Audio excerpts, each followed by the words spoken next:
And AI cannot do that. We need our on-site staff to be able to communicate with our residents, our parents. So I don't see a world where AI, you can close your doors and AI just lease the property for you.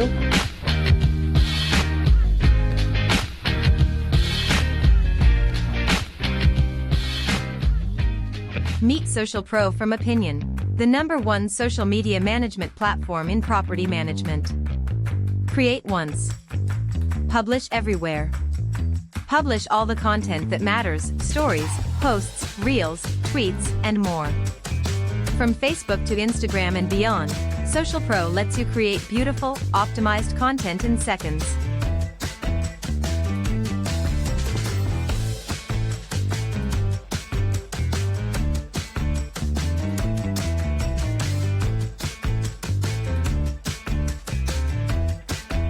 Send posts to every major social network, instantly or on a schedule, all with just one click.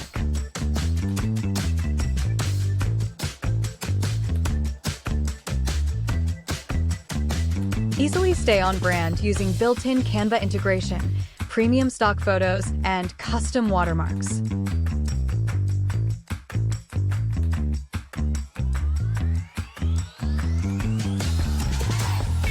One inbox. Every comment, DM, and mention all in one place.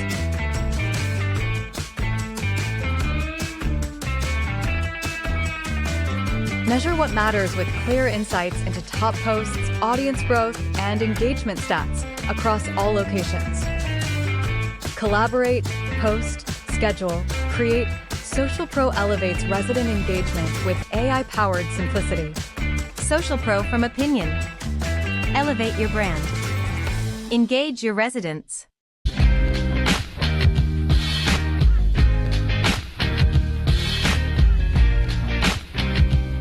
What's up, everyone, and welcome to the Student Housing Insight Podcast. I'm your host, Wesley Deese. I'm also the CEO of Student Housing Insight.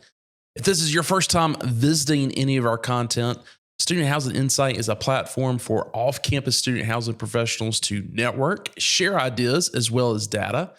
You can find out more about our platform at studenthousinginsight.com. And in addition to this podcast, we also host the industry's monthly webinar for the U.S. called Shop Talk. Each month, we provide legislative and policy updates that are impacting our industry. Shop Talk also provides a monthly overview of pre-leasing data on a national and a regional basis, along with a panel of operators who provide their on-the-ground observations of what's happening with pre-leasing. And we typically provide a topic of the month as well. So a lot of great information. And if you are involved with the operations of student housing in the U.S., you should definitely be registered to receive our monthly invites. You can register to receive those as well as review prior Shop Talk webinars by going to shoptalk.info. And we'll put that along with any other references that we make. We'll put those links in the show notes. So just under a year ago, I sat down with one of the godfathers of the student housing industry, Bill Bayless, founder of American Campus Communities, to talk about his career and the launch of his newest chapter, Maslow's Campus Communities. And in fact, let's take a quick look at what he said about what led to this new venture. You've recently made an announcement, and let's talk about that. Yeah, and so, you know, and I, when I left ACC, I really thought I might retire. Going back to the wife story, it was about 3 weeks in to retirement. and my she wanted to know when you were going to go back to work. I got to tell you what, and she was doing a little renovation project, and I gave a few opinions and may have asked a few vendors to do a few things. That on some she looked at me, she's like, "We have been married for 38 years because you haven't been here doing this." And so I realized I needed to do something else. There was a Fortune 50 company that had come out with an RFP for workforce housing. And one of the firms that was pursuing it called me up and said, "Hey, we want to chase this, but we don't have a residential development resume. We'd love you to join our team and use your development expertise in pursuing this." And this was right after the wife conversation. I'm like, yeah, I'd love to do it. And so like, well, hey, you need to form an entity to be able to pursue it. And so I called up my attorney and they're like, well, you need a name. And I'm like, Maslow's Properties. And Maslow's hierarchy of needs, from my time at West Virginia University through every company that I've ever worked, the pursuit of becoming the best that you can be and everyone that you touch and community becoming the best that they can be, that's always been the underlying foundation. That's how Maslow's hierarchy of needs, virtually every university in America uses that as the basis for their residence life and student development program. And it's core to our business. And so Maslow's Properties came out. So that was in April of 2025. And let me just say, if you consider yourself to be a career-minded student housing professional, you must go back and watch that entire episode. Bill gives so much insight into not only his journey, but also how this industry has become, really what it is today. And we'll link that full episode in the show notes as well. But I told Bill after we finished recording that when they closed on their first deal, I wanted to talk to their operations leadership about what it's been like creating basically a new property management company or platform, division, however you want to say it. After everything he learned and created with the, kind of the evolution of ACC, I was just really curious as to what that process would be like. Well, fast forward to December of 2025, and Maslow's closed on their first off-campus deal with the acquisition of Aspire San Marcos. It was developed by the Dinnerstein Companies out of Houston. And it's a 225 unit, 755 bed property serving Texas State University, which is growing drastically. If you haven't watched some of the news, I think they've got a total from when they released it. I can't remember how many years ago, until 2030, they wanted to get an additional 10,000 students, which I think it was something like 30%, maybe even more, 30% enrollment growth. So definitely go check that out if you're not watching what's happening at Texas State. But after they closed on this, I reached out to Leah Raad, and who's their senior vice president of leasing, operations, and asset management. Yes, she's overseeing all three, because when the portfolio consists of one property, the person at the top has to wear a lot of different hats. But despite wearing all of those hats, Leah managed to give me some time this past week to sit down and really just talk about choosing a property management system. I think that's one of the biggest things that I think everybody was kind of looking at Maslow's and saying that, they built and ACC built their own. What was it going to be with his next venture? Was he going to just choose something out of the box? Was he going to create a new system? And so we get into that. We get into, setting the core values for the company and how that was going to translate into, the properties that they chose to acquire. And we'll also be talking about how all of that ends up going into the staffing of those properties. In a world where AI is, really at the forefront of everything that a business is doing today, what were they thinking about? Hey, how is AI going to change things, or what should it change at the properties that they manage? So we get into that as well. So let's go ahead and let's move to that interview with Leah Raad from Maslow's Campus Communities. Leah, welcome to the podcast. Hi, Wes. Thank you for having me today. Well, it's, I give, this is typically around March is when I give the apology to the audience for my voice, because we are in full on pollen mode here in South Carolina. And I think we've had like 3 straight days of being in the 80s. After just a couple of weeks ago, we were talking about 11 inches of snow on the ground. And so I apologize in advance for the stuffiness, but we'll get through it. How are the cedars in Austin? Because I know that's always a big subject this time of the year. Yes, it is. So definitely experiencing the same symptoms. It's starting to come to an end. March is when things get a little bit rainier for us, which we always need here in Texas. So hopefully we're at the end of it now. Well, hey, just, before we get into some of the questions I've got for you on Maslow's and all the exciting stuff that you guys are working on as you're building out the portfolio, for our audience that may not know who you are, give us a little bit of background on just your experience in the student housing realm and the current position that you're in for Maslow's.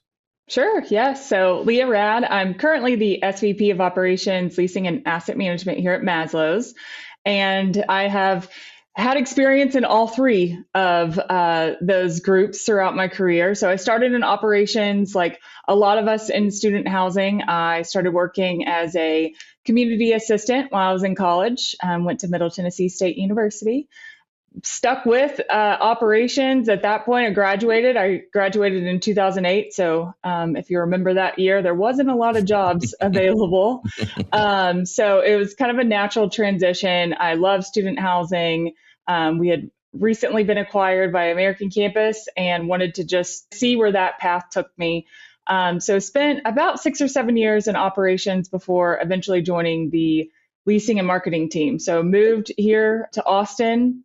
Love this state, love this city, decided to stay. Stayed in leasing and marketing for about 7 years before joining asset management.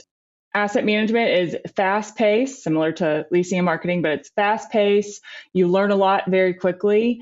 So it was a great career move for me and was able to learn a lot. And then eventually led me to Maslow's last year in 2025 and joined the team here. You're working closely with Bill Bayless and Jennifer Beese, and you guys made a recent announcement that I told Bill last year when I interviewed him for our profile series. I wanted to have a conversation with the operations team once you guys got that first one under your belt and just check in and see how operations were going and what it's like building something completely new from scratch and being able to author it the way that you guys wanted to based off the experiences that you've had. So that's what we're going to dive into today. And I think, tell us a little bit about, because I think it was right at the end of the year, you guys closed on this first property in San Marcos. Tell us a little bit about that. And, why was that kind of the right launching point for Maslow's? We spent much of the summer last year really just kind of talking through our processes and going through demo after demo of operating systems. And it's amazing how timing really is everything. I think we were starting to kind of close that chapter of research and we were really just ready to hit the ground running again. And lo and behold, Aspire San Marcos kind of fell into our lap. It was a very intentional acquisition, kind of checked all of those boxes for us. Texas State, growing university. You see it in the news quite often right now, record-breaking freshman enrollment. Mm-hmm. They should have their R1 in 2027. Okay. Also joined Pac-12. So they're actually opening here in Austin, opening the football season here in Austin, playing Texas. So get some TV time. So just a growing university that was attractive. The location of Aspire is fantastic. It's literally on the edge of campus. You have campus, and I say we have campus in our front yard, and we have the square in our backyard. So you can walk to restaurants, bars. It's very well located. Also, what was the bed count for that? 755 beds. Okay. So it didn't start off with something like, 300 beds. You made sure it got above the 500 mark. It got above the 500, but not above the 1,000, right? So that's what I'm saying. It checked all of those boxes, that it wasn't too small, that probably wasn't going to be much of a challenge, but it also wasn't a beast as we are implementing our operating system for the first time. Highly amenitized property. Could be the best asset in the market, depending on who you ask, but it was just a great opportunity. So any challenges and that maybe you guys weren't thinking of? I mean, you were a part of some other great companies and acquisitions and dispositions, but was there anything with this one that kind of caught you off guard of, oh yeah, we didn't think about that? It wasn't that it caught us off guard. We absolutely knew we were walking into a leasing challenge. I say all of these great things about Texas State, and they truly are amazing, but it is a very difficult market. It is a saturated market. Knowing the leasing challenge ahead of us was something we were ready to take on. Now, I will say, being out of leasing and marketing for a couple of years, maybe that is that surprise that kind of hit me as I jumped into our marketing plan, is things have advanced quickly in the last couple of years, and you really do have to keep up, especially in leasing and marketing. A challenge ahead of us, but ready to take it on. Yeah. Well, I wanted to dig in a little bit about this operating platform that you guys have built. The rest of the industry looked at ACC as kind of the gold standard in a lot of ways because it was a public REIT. It was the first public REIT within our space. Certainly, Jennifer and Bill were part of building out, how that reporting looked and everything else. But there were a lot of legacy systems there, and it was great for scaling and all the things that the ACC has done to, until this past year has been the largest student housing portfolio in the US. Well, I guess we could probably say the world, from that standpoint. So it served them well, but looking at it with this fresh slate of how do we want to do things, what did you decide you were not going to build from scratch this time around? Well, first off, building a company in 2026 is a lot different than 30 years ago. Obviously, a lot of tech advancements, centralization. So we had to lean in on that, and we didn't want to build a lot from scratch. Now, the blank slate is great. It's an opportunity, also a challenge. You really have to kind of sit down and go through each big business segment and kind of decide how you want to move forward. For an example, we decided to outsource our HR and our IT, so we don't have those large departments here at Maslow's. But one thing we knew we didn't want to rebuild from scratch is really just our operating philosophy, our culture. It's kind of what we're known for. Yeah. So we wanted, whatever tech we decided to implement, we wanted to make sure that those things were still aligned and we could put a focus on the areas of our business that we wanted to put a focus on. I think one of the key differences with our industry versus anything else that's out, any kind of other subsector of the multifamily business, is just our annual leasing cycle and how that has to be reported. How was that kind of the core thing that you guys were looking at to make sure that whatever system you guys either built or chose, that was going to be kind of the key thing that allowed you guys to move forward? Yes, I mean, absolutely. That's the core of our business, right? We have to have heads on beds, and we have to have an operating platform that can support that. Yes, leasing was the forefront of all of our minds, and we needed that to make life easier for our residents, make sure there's no roadblocks in the leasing process, as well as our on-site employees. We don't need the on-site employees spending hours and hours just trying to figure out a process or a system. We need them focused on leasing their beds. Well, I think most of the industry knows how Maslow, what they ended up choosing from that standpoint. But for those that may not know, you want to make that announcement really quick? Sure. Yes. So we, as I said before, we spent many months last summer going through demo after demo, and there are a ton of great products on the market. But ultimately, we had three areas that we wanted to make sure we focused on as we were choosing that operating system, and try to kind of hit all of those boxes for us. We wanted a resident experience that was up to date with the times. Students don't want to talk to someone in the office nowadays. Not all the time. They want to be able to lease from their phone. They want to put a work order from their phone. So we had to be able to cater to that resident experience. Also, the employee experience. It's hard when you have a lot of different systems whenever you're operating a property. Yeah. So one-stop shop just really, again, made sense for us. Was another reason why we chose Entrata. So the one-stop shop, were there any other kind of non-negotiables that you guys had set out for yourself of, hey, this is whatever system we pick, whatever, additional add-ins as far as the tech stack was concerned, that you said it has to have this, or this has to be at the center of it? Honestly, it really came down to having that one system. So we had to weigh every option. And again, there were a lot of great products on the market, but we needed to find the most simple option that could operate over all of our business segments, right? So for example, lots of really cool AI software out there, but could we just use Entradas? Maybe that software might have been just a little bit better on a couple of different items, but is that another login? Is that another API that we have to worry about? If so, then we again had to weigh that option and really kind of leaned in on that one-stop shop for that visibility across all of our departments. Yeah. Before we get off, tech stack, what, and I don't want us to be thinking about property management systems, but also, from a standpoint of what's on site with electronic access and those type of things. Have you guys kind of set out, what those are going to be, or what what boxes those products have to check?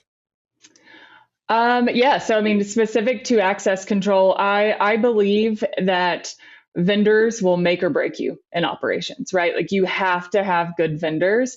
And if you have a vendor that you trust and you have that relationship with, that's usually the direction I'm going to go. So in my 20 years of experience, we kind of had those vendors already established, and it just seemed like a plug and play for us, to be honest. I lean heavily on those vendors to educate me, and I trust them. So as far as access control, something as simple as your coffee machine in your office, like those are all vendors that I had relationships with. I reached out to them, and we just kind of plugged and played there as well. I hear a lot of CEOs and COOs talking about where we're at with AI, mm-hmm. and a lot of them are just like, we're going to end up vibe coding our own property management system, and I'm like, I don't think you really know what you're saying. But I did want to ask, knowing where AI is headed, certainly through this process that you guys have been going through, what kind of impact has that had either on the decisions that you were making on choosing specific technologies and other things that have to do with your operating platform? Did you guys spend any time really thinking about that and what the future of that may look like? Yes, I have very strong opinions around AI, and maybe not the most popular opinions. I think that AI is fantastic to implement if you are creating efficiencies. If that means that a resident can get information after hours, or maybe they're not the extrovert that wants to come in and talk to someone, by all means, that should exist and create that efficiency for everyone. Another good example, collections. It doesn't make sense for a bookkeeper to spend hours calling folks and reminding them to pay their rent. But I do not think AI should replace our amazing staff members on site. I believe that student housing, you have to have a passion to work in student housing. And that passion is because you really do support the student experience and the parent experience. Now that I can say that with having children, and AI cannot do that. We need our on-site staff to be able to communicate with our residents, our parents. So I don't see a world where you can close your doors and AI just lease the property for you. Yeah. I think that this industry will need that human touch and should have that human touch. So, I mentioned earlier that I'd interviewed Bill for our profile series about a year ago when all of this was really kind of kicking off. And of course, he was, at the time, I think Pennybacker had just been announced, as a partner with you guys, and that there had been a fund both for on campus and off campus, but also potentially workforce housing. I know that the workforce housing was something that he was obviously initially with Maslow's very focused on, and it still seems to be something that is out there. Thinking about that kind of diversification in a portfolio from an operating platform standpoint, how have you thought about that potential diversification and how things will need to be set up, not just from a technology standpoint, but even from a methods and operations, documentation standpoint? How have you guys approached that? First I'll say that workforce is certainly part of our long-term strategic plan, but there's so much business right now in just student housing opportunities that we've really put that as a top priority.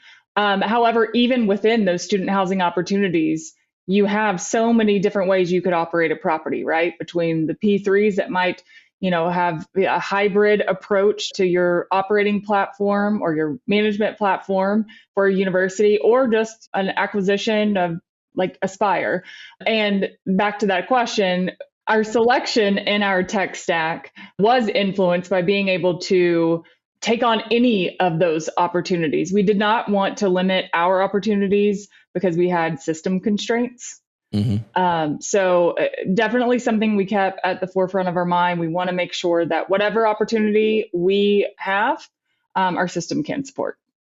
So, let's talk about P3s for just a second. And, obviously they have their own systems in place, mostly around res life and that type of thing. But you're talking to a lot of these universities. What are kind of the key things that they want to either keep control of or want to make sure that you can integrate with? Is it just res life? Is it other points of resident communication? Just curious from that standpoint. Yeah, so typically what we see is somewhat of a hybrid approach where the university typically does want to keep their res life programming in-house. Understandably so, universities are always going to be better at that than any of us student housing operators. But we typically see that they want us to actually manage the facilities of the building, which in that case, we're covered. Our tech stack can handle that. We can integrate with our work order system. We can use our own work order system. We have the ability to kind of, turn off and on any levers that we need to be able to work with the university on how they want to manage the building along with our partnership. Well, great. Well, hey, I appreciate the time so much. I wanted to kind of leave with this question as far as advice for other operators, that maybe they don't get the luxury of starting from scratch. And, what's one mindset shift or operational principle that you would say they can adopt right now to kind of future proof their own operating platforms?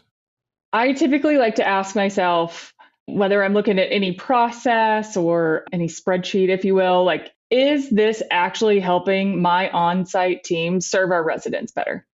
And if it doesn't, then we need to simplify it. Or I love automating things, reports. How can we automate the system to get a human touch out of it? Or maybe it just needs to be eliminated. Maybe it's something that we haven't looked at in years and it's not really necessary anymore. And we can eliminate that process and go back to allowing our on-site teams to serve our residents better. I love to dig into a spreadsheet. I love Excel. I know a lot of us do, but do we really need to have all of these different workbooks circulating? And in some cases, we don't. Can our system handle that process, handle that workflow for us, so we can, again, serve our residents better and get more time back from the on-site teams?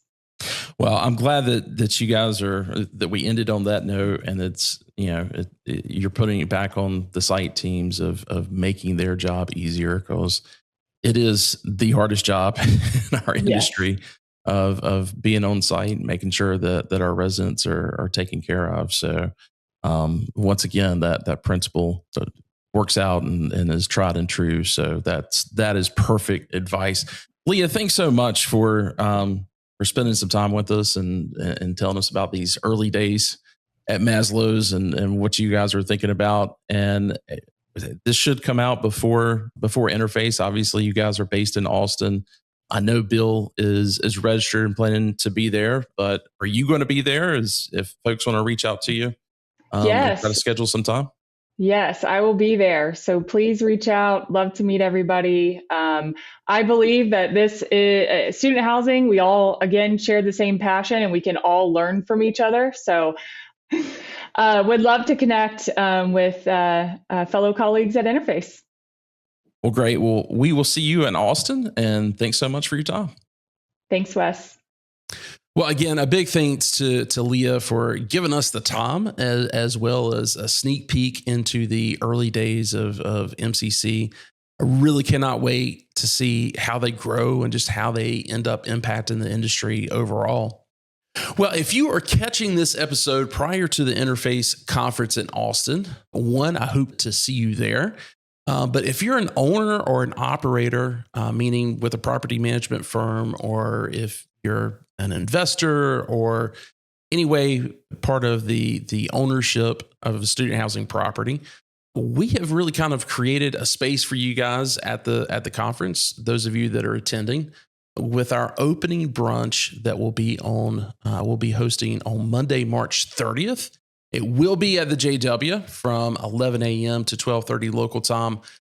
We've been hosting this for several years now, and it's just really a great way for owners and operators to come together, break bread, and just kind of catch up before the conference starts pulling us in all the different directions that this conference tends to do. So not only is it a networking brunch, we also record a live episode of the podcast. And we do that with some special guests as well as our audience. And the guest joining me this year, and hopefully we can put up the graphic so you can see this if you're watching on YouTube, will be Jim Shoulders, president of U.S. Operations for YouGo, Brian Shellingoski with Be Home, and Chris Johnson from University Partners.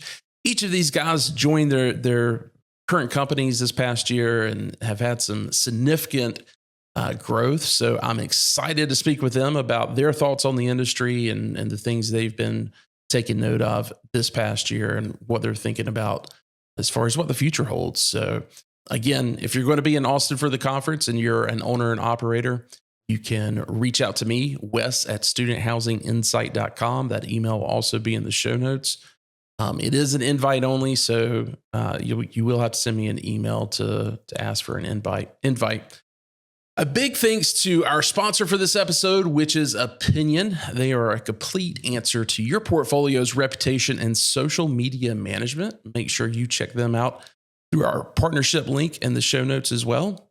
Well, guys, that does it for this episode. Thanks everyone so much for watching. And if this has brought you any value, I just ask that you please share it with your colleagues. Make sure that you subscribe and ring that notification bell if you're watching us on YouTube. And if you're listening to this on your favorite podcast app, go check us out on YouTube as well. We've got a lot of great additional content there that's not going to be on the podcast apps. So make sure that you go check us out there as well. Thanks, everyone, and I hope to see you in Austin.